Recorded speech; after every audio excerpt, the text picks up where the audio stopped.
Johnson Fernando சற்று முன்னர் சரணடைந்தார். திருகோணமலையை இலக்கு வைத்து ரம்பின் நகர்வு ஆளை மாற்றிய அனுர்குமார் திசாநாயக்க.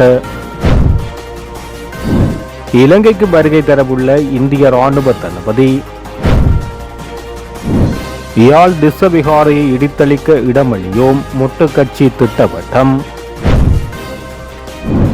இபிஎஃப் முறைகேடு தவறிழைக்கும் நிறுவனங்களுக்கு எதிராக தீவிர நடவடிக்கை. பொறுமையாக இருங்கள் தையிட்டி காணி உரிமையாளர்களுக்கு கர்சன நாணயக்கார தெரிவிப்பு. போதைப்பொருள் தொடர்பான குற்றச்சாட்டுகள் 500 போலீஸ் அதிகாரிகள் மீது தீவிர விசாரணை. பங்களாதேஷில் அமைச்சர் விஜித ஹேரத்துக்கு நடந்த எதிர்பாராத சம்பவம். முல்லைத்தீவில் 12 வயது சிறுமி உயிரிழப்பு சமர்ப்பிக்கப்பட்டுள்ள அறிக்கை. புதிய கல்விக் கொள்கையை நெருக்கடிக்குள்ளாக்க ஒரு தரப்பினர் திட்டமிட்ட வகையில் செயற்படுகிறார்களா என்ற சந்தேகம் எழுகிறது பிரதமர். தொடர்பு விரிவான செய்திகள். முன்னாள் அமைச்சர் ஜோன்சன் பெர்னாண்டோ இன்று காலை குற்றப்புலனாய்வு பிரிவில் சரணடைந்துள்ளார். சதோசா ஊழல் மோசடி விவகாரத்தில் தேடப்பட்ட நிலையில் தலைமறைவாக இருந்தார். பல குழுக்கள் அடங்கிய போலீசார் தீவிரமாக தேடுதல் நடவடிக்கையில் ஈடுபட்டனர். இந்த நிலையில் அவராக முன்வந்து சரணடைந்துள்ளார். சதோச நிறுவனத்துக்கு சொந்தமான லொரி ஒன்றை தவறாக பயன்படுத்தி அரசாங்கத்துக்கு நிதி இழப்பை ஏற்படுத்தியதாக கூறப்படும் சம்பவம் தொடர்பான விசாரணைகளுக்காக அவர் நிதி குற்ற விசாரணை பிரிவுக்கு இன்று அழைக்கப்பட்டுள்ளார். அதற்கமையவே முன்னாள் அமைச்சர் ஜோன்சன் பெர்னாண்டோ இன்றைய தினம் நிதி குற்ற விசாரணை பிரிவில் முன்னிலையாகினார்.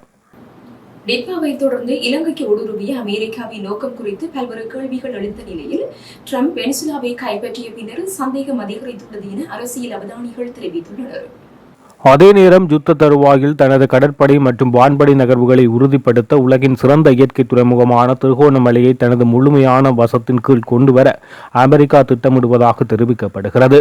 தாய்வான் போரின் போது சீனாவின் விநியோக பாதைகளை முடக்கவும் மற்றும் தனது போர்க்கப்பல்களுக்கு பாதுகாப்பான புகலிடமாகவும் திருகோணமலையை பயன்படுத்துவதே அமெரிக்காவின் முக்கிய இலக்கு என நிபுணர்கள் தெரிவித்துள்ளனர். ஏற்கனவே நாட்டில் ஏற்பட்டுள்ள பல்வேறு சிக்கல்களுக்கு மத்தியில் அமெரிக்காவின் நகர்வுகள் அனுர அரசாங்கத்துக்கு புதிய அச்சுறுத்தலாக மாறியுள்ளதாக தெரிவிக்கப்பட்டுள்ளது. யாழ் தையிட்டியில் அமைக்கப்பட்டுள்ள திஸ்ஸ விகாரை அகற்ற ஒருபோதும் இடமளியோம் என்று ஸ்ரீலங்கா பொதுஜன பெரமுனவின் முக்கியஸ்தரும் முன்னாள் ராஜாங்க அமைச்சருமான ஞானக்க வக்கம்புர தெரிவித்தார். அதேவேளை திஸ்ஸ விகாரையை சுற்றியுள்ள காணிகள் விகாரைக்கு சொந்தமானவை என்றும் அந்த காணிகளை விடுவிக்க முடியாது என்றும் அவர் கூறினார். தையட்டியில் திஸ்ஸ விகாரைக்காக ஆக்கிரமிக்கப்பட்டுள்ள காணிகளில் விகாரை அமைந்துள்ள காணியை தவிர ஏனைய காணிகள் கட்டம் கட்டமாக விடுவிக்கப்படும் என காணி உரிமையாளர்களுடன் அண்மையில் நடாத்திய கலந்துரையாடலின் போது யாழ்ப்பாணம் மாவட்ட செயலாளர் உறுதியளித்திருந்தார். எனினும் இது தங்கள் போராட்டத்தை மரணப்படுத்தி தங்கள் ஏமாற்றும் அரசின் திட்டம் என்றும் காணிகளை முழுமையாக விடுவிக்கும் வரை தாங்கள் போராட்டம் தொடரும் என நேற்று முன்தினம் தையிட்டியில் இடம்பெற்ற போராட்டத்தின் போது காணி உரிமையாளர்கள் தெரிவித்தனர். அதேவேளை மக்களின் காணிகளை மக்களிடம் ஒப்படைப்பதில் எதற்காக கட்டம் கட்டமாக நடவடிக்கை இடம்பெற வேண்டும் என்ற கேள்வி எழுப்பியிருந்த நைனாதீவு நாகவிகாரையின் விகாராதிபதி நவதகல பதுமகீர்த்தி திஸ்ஸ தேரர் திஸ்ஸ விகாரை அமைந்துள்ள ஒரு குறிப்பிட்ட மிக சிறிய பகுதியை எடுத்துக்கொண்டு ஏனைய பகுதிகள் அனைத்தும் ஒரே தடவையில் உடனடியாக விடுவிக்கப்பட வேண்டும் என மக்களை ஏமாற்ற வேண்டாம் என வலியுறுத்தினார். இது தொடர்பில் வைக்கும் போதே ஸ்ரீலங்கா பொதுஜன பெரமுனவின் முக்கியஸ்தரும் முன்னாள் ராஜாங்க அமைச்சருமான ஜானக பக்கும்புர இவ்வாறு தெரிவித்தார். இந்த நாட்டில் பௌத்த மதத்துக்கே முன்னுரிமை என்பது தமிழ் மக்களுக்கும் தமிழ் அரசியல்வாதிகளுக்கும் தெரியாதா? தையிட்டி திஸ்ஸ விகாரையில் எவரும் கை வைக்க முடியாது. அதை அகற்ற ஒருபோதும் இடமளியோம். திஸ்ஸ விகாரையை சுற்றியுள்ள காணிகள் விகாரைக்கு சொந்தமானவை. அந்த காணிகளை அரசு விடுவிக்க கூடாது. அதேவேளை தையிட்டி விகாரை விடயம் தொடர்பில் யாழ்ப்பாணத்தில் உள்ள விகாராதிபதிகள் ஒருமித்த நிலைப்பாட்டுக்கு வர வேண்டும். அவர்கள் தனிப்பட்ட ரீதியில் கருத்துக்களை வெளியிடுவதை தவிர்க்க வேண்டும் என தெரிவித்தார். இலங்கையில் ஊழியர் சேமலாப நிதி பங்களிப்புகளை சரியாக செலுத்தாத நிறுவனங்களுக்கு எதிராக நடவடிக்கைகளை தீவிரப்படுத்தியுள்ளதாக தொழில் அமைச்சு அறிவித்துள்ளது. இதற்காக தொழிலாளர் திணைக்களத்தின் இணையவழி முறைப்பாட்டு முகாமைத்துவ அழைப்பு பலப்படுத்தப்பட்டுள்ளதாக தொழில் அமைச்சின் செயலாளர் SM வேதிச குறிப்பிட்டுள்ளார். இதன்படி ஊழியர்கள் தற்போது தொழிலாளர் திணைக்களத்தின் அதிகாரப்பூர்வ இணையதளம் வாயிலாக நேரடியாக முறைப்பாடுகளை பதிவு செய்யலாம் என அறிவிக்கப்பட்டுள்ளது. இதற்கமைய தொடர்பு விவரங்களை வழங்கும் நபர்களுக்கு சம்பந்தப்பட்ட நிறுவனத்தின் மீது எடுக்கப்பட்ட நடவடிக்கைகள் குறித்து உடனுக்குடன் அறிவிக்கப்படும் என செய்திகள் வெளியானது. இந்த நிலையில் தவறு இழைக்கும் நிறுவனங்களுக்கு முதலில் முறையான அறிவித்தல் அனுப்பப்படுவதுடன் பின்னர் நிறுவன பிரதிநிதிகளுடன் நேரடியாக பேச்சுவார்த்தை நடாத்தி நிலுவைத் தொகையை மீட்க அதிகாரிகள் முயற்சிப்பார்கள் என தொழிலமைச்சின் செயலாளர் குறிப்பிட்டார். இதற்கு பின்னரும் நிறுவனங்கள் நிதி செலுத்த தவறினால் சட்ட ரீதியான நடவடிக்கைகள் எடுக்கப்பட்டு அபராதத்துடன் கூடிய நிலுவைத் தொகை வசூலிக்கப்படும் என அவர் தெரிவித்தார். 2015 ஆண்டு முதல் தற்போது வரை 22,480 நிறுவனங்கள் ஊழியர் சேமலாப நிதியை செலுத்துவதில் தவறிழைத்துள்ளதாக நிதியமைச்சு பாராளுமன்றத்தில் தெரிவித்துள்ளது. இவற்றின் மொத்த நிலுவைத் தொகை சுமார் 3,498 கோடி ரூபாய்க்கும் அதிகம் என மதிப்பிடப்பட்டுள்ளது. 1958 ஆண்டின் 15ஆம் இலக்க ஊழியர் சேமலாப நிதிய சட்டத்தின் கீழ் உருவாக்கப்பட்ட இது இலங்கையின் மிகப்பெரிய சமூக பாதுகாப்பு திட்டமாகும். சட்டத்தின்படி ஊழியர்கள் தங்கள் மாத வருமானத்தில் குறைந்தபட்சம் 8% பங்களிக்க வேண்டும். அதேவேளை முதலாளிகள் 12% பங்களிக்க வேண்டும். 2024 இறுதி நிலவரப்படி இந்த நிதியத்தின் சொத்து மதிப்பு 4.4 டிரில்லியன் ரூபாய் ஆகும். ஓய்வூதிய கால ஆதரவு மட்டுமன்றி வீட்டுக்கடன் உத்தரவாதம், மருத்துவம் மற்றும் வீட்டு தேவைகளுக்காக ஒரு பகுதியை திரும்ப பெறும் வசதியையும் இது வழங்குகின்றமை குறிப்பிடத்தக்கது. தையிட்டி தேச விகாரை மற்றும் அங்குள்ள மக்களின் காணிகள் தொடர்பான பிரச்சினைகளுக்கு மிக விரைவில் தீர்வு காணப்படும் என்று உறுதியளிக்கின்றோம். எனவே காணி உரிமையாளர்கள் அரசியல்வாதிகளின் நிகழ்ச்சி நிரலின் பிரகாரம் செயற்படாது பொறுமை காக்க வேண்டும் என்று நீதியமைச்சர் சட்டத்தரணி ஹர்ஷர நாணேகான தெரிவித்தார். தையிட்டியை வைத்து அரசியல் ஆதாயம் தேடும் நோக்கம் எமக்கு கிடையாது. தமிழ் அரசியல்வாதிகள் உள்ளிட்ட எதிர்க்கட்சியினரும் இந்த விவகாரத்தை வைத்து அரசியல் ஆதாயம் தேட முயற்சிப்பதை நிறுத்த வேண்டும். இது தையிட்டி காணி உரிமையாளர்களுக்கும் திஸ்ஸபிகாரையின் விகாராதிபதிக்கும் இடையிலான பிரச்சினை. இதில் வேறு தரப்பினர் தலையிடுவதை தவிர்க்க வேண்டும். இந்த பிரச்சினைக்கு மேற்படி இரு தரப்புகளும் பேச்சு நடத்தி தீர்வு காண வேண்டும். இது இலகுவான காரியம். எமது அரசு இந்த விடயத்தில் ஆழ்ந்த கரிசனை செலுத்தியுள்ளது. இரு தரப்புக்கும் இணக்கத்துக்கு வருவதற்கான வழிவகைகளை அரசின் விசாரணை குழு செய்யும். எனவே தையிட்டி திஸ்ஸபிகாரை மற்றும் அங்குள்ள மக்களின் காணிகள் தொடர்பான பிரச்சினைகளுக்கு மிக விரைவில் தீர்வு காணப்படும் என உறுதியளிக்கின்றோம். இந்த விவகாரத்தில் வேறு தரப்பினர் தலையிடுவதை தவிர்க்க வேண்டும் என மீண்டும் கேட்டுக்கொள்கிறோம். எனவே தையிட்டி காணி உரிமையாளர்கள் பொறுமை காக்க வேண்டும் எனவும் கேட்டுக்கொள்கிறோம். அரசியல்வாதிகளின் நிகழ்ச்சி நிரலின் பிரகாரம் காணி உரிமையாளர்கள் செயற்படக்கூடாது என தெரிவித்துள்ளார். இதேவேளை தையிட்டி சட்டவிரோத விகாரைக்கு எதிராக போராடிய வலிவடக்கு பிரதேச சபை உறுப்பினர்களுக்கு எதிராக மல்லாகம் நீதவான் நீதிமன்றத்தினால் வழங்கப்பட்ட நீதிமன்ற கட்டளைக்கு அமைவாக இன்றைய தினம் எடுத்துக்கொள்ளப்பட்ட வழக்கின் அடிப்படையில் அவர்களுக்கான விசாரணையின் அடிப்படையில் மாசி மாதம் 26ஆம் தேதி அந்த வழக்கு ஒத்திவைக்கப்பட்டுள்ளதாக மல்லாகம் நீதவான் நீதிமன்றம் தெரிவித்துள்ளது. நடைபெற்ற அமைதி வழி போராட்டம் சம்பந்தமாக இன்றைக்கு 3 அல்லது 4 வழக்குகள் 5 வழக்குகள் தாக்கல் செய்யப்பட்டிருந்தன. பலருக்கு எதிராக இந்த வழக்குகள் தாக்கல் செய்யப்பட்டிருந்தன. அதிலே பிரதேச சபை தவிசாளர் திரு சோமசுந்தரம் சுவீதனுக்கும் மற்றைய பிரதேச சபை உறுப்பினர்களுக்கும் வேறு சிலருக்குமாக நான் ஆஜரானேன். சிரேஷ்ட சட்டத்தரணி திரு ஸ்ரீகாந்த் அவர்கள் வேறு சில சந்தேக நபர்களுக்காக ஆஜராகியிருந்தார். கலாநிதி குருபரன் அவர்கள் இன்னும் சில சந்தேக நபர்களுக்காக ஆஜராகியிருந்தார்கள். நாங்கள் 3 பேரும் சமர்ப்பணங்கள் செய்திருந்தோம். சுருக்கமாக சொல்வதாக இருந்தால் இந்த நீதிமன்ற நடவடிக்கைகள் அனைத்தும் நடவடிக்கைகளே சட்டவிரோதமான முறையிலே போலீசார் ஆரம்பித்திருக்கிறார்கள். இப்படியான நீதிமன்ற நடவடிக்கையை ஆரம்பிப்பதற்கு போலீசாருக்கு சட்டத்திலே உரித்து கிடையாது. இந்த அமைதி வழி ஆர்ப்பாட்டங்களை நடத்துவதற்கு இலங்கை அரசியலமைப்பிலும் தீர்க்கப்பட்ட பல வழக்குகளிலேயும் உரித்து கொடுக்கப்பட்டிருக்கிறது. உரித்து கொடுக்கப்பட்டது மட்டுமல்ல, அப்படியான ஆர்ப்பாட்டங்கள் நடைபெறுவதை உற்சாகப்படுத்த வேண்டும் என்றும் அந்த தீர்ப்புகளில் சொல்லப்பட்டிருக்கிறது. அது நடைபெறுகிற போது அந்த ஆர்ப்பாட்டக்காரர்களுக்கு அனுசரணையாக போலீசார் உதவி செய்ய வேண்டும் என்றும் அந்த நீதிமன்ற தீர்ப்புகளிலே சொல்லப்பட்டிருக்கிறது. அவற்றையும் சுட்டிக்காட்டினோம்.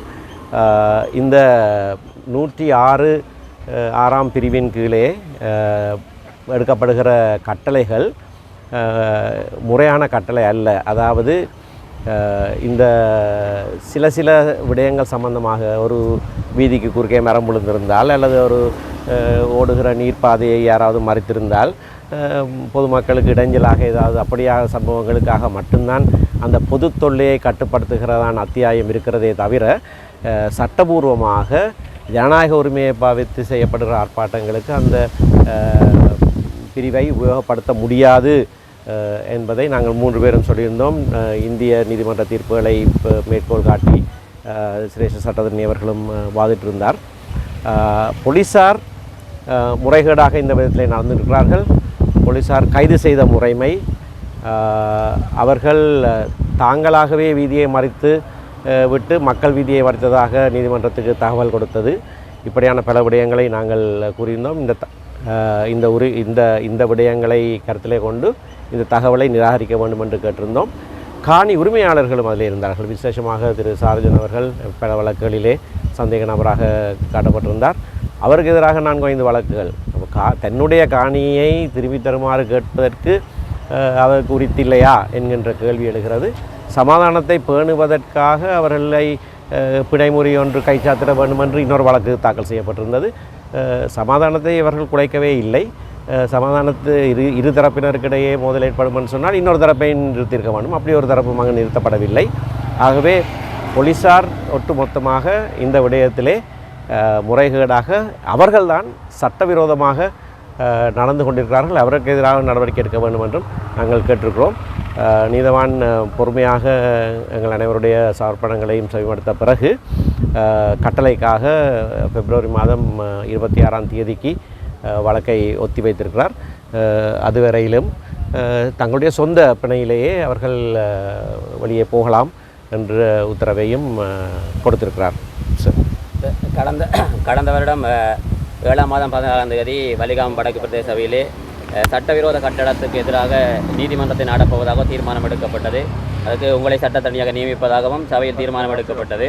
அவ்வாறு சட்ட நடவடிக்கை எடுப்பதாக இருந்தால் இதனை எவ்வாறு கையாள முடியும்? சட்ட நடவடிக்கை எடுப்பதாக எடுக்கப்பட்ட தீர்மானத்தை நான் படித்து காட்டினேன். தவிசாளர் திரு சுகிதனுடைய அதிகாரத்தின் கீழே இது செய்யப்பட வேண்டும். இது சட்டத்தின் பிரகாரம் நகர அபிவிருத்தி அதிகார சபை சட்டத்தின் 28A பிரிவின் கீழே சட்டவிரோதமான கட்டடம் அகற்றப்படுவது சம்பந்தமாக சொல்லப்பட்டிருக்கிறது. அந்த அதிகாரங்கள் பிரதேச சபைக்கு முறையாக கையளிக்கப்பட்டிருக்கின்றன. அந்த கையளிக்கப்பட்ட ஆவணத்தையும் நான் மன்றுக்கு சமர்ப்பித்தேன். அதன் பிரகாரம்தான் இந்த தீர்மானங்கள் நிறைவேற்றப்பட்டிருக்கிறது. ஆகவே சட்டபூர்வமாக நாங்கள் சட்டபூர்வ நடவடிக்கை எடுக்கிற போது போலீஸார் பலாலி போலீஸ் பொறுப்பதிகாரி தவிசாளருக்கு அல்லது அங்கே பிரதேச சபை செயலாளருக்கு ஒரு கடிதம் ஒன்று எழுதியிருக்கிறார். இது சட்டவிரோத கட்டிடம் என்று நீங்கள் அறிவித்தலை ஒட்டினால் நாங்கள் உங்களுக்கு எதிராக நடவடிக்கை எடுப்போம் என்று. அப்போ சட்டபூர்வமான நடவடிக்கை எடுக்கிறவருக்கு எதிராக நடவடிக்கை எடுக்கிறார் என்றால் போலீஸார் சட்டவிரோத நடவடிக்கை தான் எடுக்க போகிறார்கள். அதை நான் சுட்டிக்காட்டியிருக்கிறேன். காணி உரிமையாளர் தன்னுடைய காணியை திரும்பி தரும்படியாக போலீஸிலே முறைப்பாட்டுக்கு போகிற போது அதை ஏற்றுக்கொள்கிறார்கள் இல்லை. ஆகவே அந்த முறைப்பாட்டை நாங்கள் சொல்லியிருக்கிறோம். இந்த சட்டவிரோத கட்டடத்தை அகற்றுவது அல்லது அகற்றச் சொல்லி அவர்களுக்கு அறிவித்தல் கொடுக்கிற உரித்து பிரதேச சபைக்கு தான் இருக்கிறது. ஆகவே பிரதேச சபை அந்த தீர்மானத்தை எடுத்திருக்கிறது. அடுத்தடுத்த நடவடிக்கைகளை முழுக்க சட்டபூர்வமாக நாங்கள் செயற்படுத்துவோம். இந்த வழக்கிலே கூட்டான முறையிலே சட்டத்திறனிகளாலே சம்பந்தப்பட்ட பிரதிவாதிகள் சார்பிலே சமர்ப்பணங்கள் செய்யப்பட்டிருக்கின்றன. போலீசார் இப்படியான வழக்குகளை கடந்த பல வருடங்களாக மஹிந்த ராஜபக்ஷ ஜனாதிபதியாக இருந்த காலத்திலிருந்து இப்படியான சூழ்நிலைகளிலே தாக்கல் செய்து வருவது சட்டத்தை கேலி கூத்தாக்குகிற ஒரு நடவடிக்கை தொடர்ச்சி. இன்றைக்கு ஏதோ எல்லாமே மாறிக்கொண்டிருப்பதாக பேசப்படுகிறது. அது ஒரு புறம் இருக்கட்டும். ஆனால் இந்த புதிய அரசாங்க காலத்தில் கூட இத்தகைய வழக்குகள் தாக்கல் செய்யப்பட்டு வருவது மனோநிலை இன்னமும் மாறவில்லை, அணுகுமுறை இன்னமும் மாறவில்லை என்பதைத்தான் சுட்டி காட்டுகிறது. இதிலே ஒரு தெளிவான செய்தி இருக்கிறது. அந்த செய்தியை நாங்கள் அனைவரும் நமது மக்களும் எவ்வளவு விரைவாக புரிந்து கொள்கிறோமோ அவ்வளவுக்கு எங்களுக்கு நல்லது. என்னுடைய நண்பர் தெரிவித்ததுக்கு மேலதிகமாக அவற்றோடு இணைந்து அவற்றோடு சேர்ந்து சற்று வழக்குக்கு வெளியே சென்று நான் கூறக்கூடியது ஒன்றுதான். அதாவது விஷயங்கள் நாங்களாக மாற்றுகிற வரையிலே ஒரு பொழுதும் தானாக மாற மாட்டாது. போதைப்பொருள் தொடர்பான குற்றச்சாட்டுகளுடன் தொடர்புடைய 500 போலீஸ் அதிகாரிகள் மீது ஒழுக்காற்று நடவடிக்கை எடுக்கப்பட்டுள்ளது என போலீஸ் மா அதிபர் பிரியந்த வீரசூரிய தெரிவித்துள்ளார். பகலகம கல்லூரியில் பயிற்சி பெறும் போலீஸ் அதிகாரிகளுக்கான பட்டமளிப்பு விழாவில் கலந்து கொண்ட போது இவ்வாறு தெரிவித்தார். குற்றம் சாட்டப்பட்டவர்களில் ஒரு குழுவினரை பணி நீக்கம் செய்வதற்கு நடவடிக்கை எடுக்கப்பட்டுள்ளதாகவும் அவர் இதன் போது அறிவித்தார். முல்லைத்தீவு சிலாபத்தை பகுதியில் 12 வயது சிறுமி உயிரிழந்த சம்பவம் தொடர்பில் ஆரம்பகட்ட புலனாய்வு விசாரணையை நடத்திய நிபுணர் குழுவின் இடைக்கால அறிக்கை சமர்ப்பிக்கப்பட்டுள்ளதாக தகவல் வெளியாகியுள்ளது. 3 அம்ச பரிந்துரைகளுடன் குறித்த அறிக்கை சமர்ப்பிக்கப்பட்டுள்ளதாக வடக்கு மாகாண சுகாதார சேவைகள் பணிப்பாளர் மருத்துவர் சமன் பத்ரன ஊடகம் ஒன்றுக்கு தெரிவித்தார். அந்த அறிக்கையின்படி சம்பவத்தின் போது மருத்துவமனையின் அறிக்கையில் குளறுபடிகள் ஏற்பட்டிருக்கலாம் என கருதும் பட்சத்தில் அது தொடர்பில் போலீசில் முறைப்பாடு செய்யுமாறு நிபுணர்கள் குழு பரிந்துரைத்துள்ளது. அத்துடன் அவசர சிகிச்சை பிரிவில் குறித்த நேரத்தில் கடமையில் இருந்த தாதிய உத்தியோகத்தரை சாதாரண நோயாளர் விடுதிக்கு மாற்றுமாறும் பரிந்துரைக்கப்பட்டுள்ளது. சம்பவம் தொடர்பில் குற்றம் சாட்டப்பட்டுள்ள மருத்துவரை தனியாக செயற்பட விடாது மற்றும் ஒருவரின் கண்காணிப்பின் கீழ் செயற்படுவதற்கு நடவடிக்கை எடுக்குமாறும் நிபுணர்கள் குழு பரிந்துரைத்துள்ளது. இந்த பரிந்துரைகளை உடனடியாக நடைமுறைப்படுத்துமாறும் முல்லைத்தீவு மாவட்ட சுகாதார சேவைகள் பணிப்பாளருக்கு அறிவுறுத்தப்பட்டுள்ளது. இதேவேளை சம்பவம் தொடர்பான முழுமையான விசாரணை அறிக்கை எதிர்வரும் 1 வார காலத்துக்குள் சமர்ப்பிக்கப்படும் என எதிர்பார்ப்பதாக வடக்கு மாகாண சுகாதார சேவைகள் பணிப்பாளர் தெரிவித்துள்ளார். முழுமையான அறிக்கை கிடைத்ததன் பின்னரே முறைமைசார் விசாரணைக்கான பணிப்புரைகள் விடுவிக்க முடியும் என அவர் தெரிவித்துள்ளார். மாதம் 21ஆம் தேதி உணவு ஒவ்வாமை காரணமாக முல்லைத்தீவு மருத்துவமனையில் அனுமதிக்கப்பட்ட 12 வயது சிறுமி உயிரிழந்த நிலையில் சிறுமிக்குரிய முறையில் மருத்துவம் வழங்கப்படவில்லை என உறவினர்கள் குற்றம் சாட்டினர். இந்த நிலையில் சம்பவம் தொடர்பான விசாரணைக்காக மாகாண சுகாதார சேவைகள் பணிப்பாளரினால் நிபுணர்கள் குழு ஒன்று நியமிக்கப்பட்டு விசாரணைகள் முன்னெடுக்கப்பட்டமை குறிப்பிடத்தக்கது. புதிய கல்விக் கொள்கைகளை நெருக்கடிக்குள்ளாக்க ஒரு தரப்பினர் திட்டமிட்ட வகையில் செயற்படுகிறார்களா என்ற சந்தேகம் காணப்படுகிறது என கல்வி அமைச்சரும் பிரதமருமான கலாநிதி ஹரிணி அமரசூரிய தெரிவித்தார்.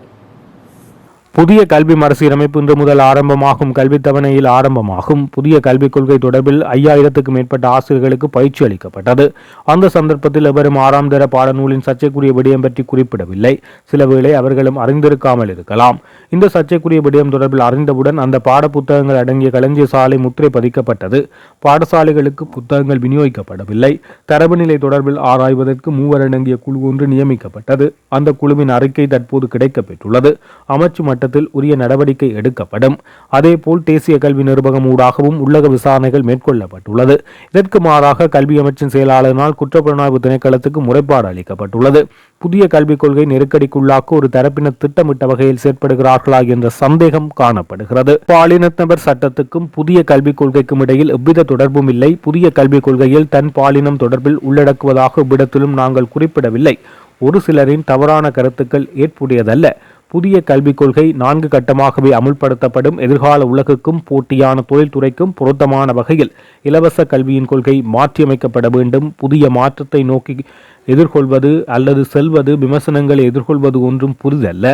ஆசிய அபிவிருத்தி வங்கி அல்லது சர்வதேச நிதி நிறுவனங்களிடமிருந்து நிதி பெற்றுக்கொள்ளும் நிபந்தனைக்காக புதிய கல்விக் கொள்கையை அமுல்படுத்தவில்லை. தேர்தல் விஞ்ஞாபனத்தில் புதிய கல்விக் கொள்கை பற்றி தெளிவாக குறிப்பிட்டுள்ளோம் என தெரிவித்தார். தேசிய மக்கள் சக்தி அரசாங்கம் கடுமையாக முயற்சி செய்தாலும் தோல்வியடைந்து வருவதாக முன்னாள் ஜனாதிபதி மஹிந்த ராஜபக்ச தெரிவித்துள்ளார். இலங்கையில் டிட்வா புயலால் பாதிக்கப்பட்டவர்களுக்காக கொழும்பில் பொதுஜன பெரமுன தலைமையகத்தில் நடைபெற்ற மத விழாவில் கலந்து கொண்ட பின்னர் ஊடகங்களுக்கு கருத்து தெரிவிக்கும் போது அவர் இவ்வாறு தெரிவித்தார். எல்லாவற்றிலும் தலையிட முயற்சிப்பதன் மூலம் அரசாங்கம் குழப்பத்தை ஏற்படுத்துகிறது என அவர் தெரிவித்துள்ளார். அவர்களின் முயற்சிகள் இருந்த போதிலும் அது ஒரு தோல்வி. இந்த அரசாங்கத்தில் சில நேர்மறையான அம்சங்களை நாம் காண்கின்றோம்.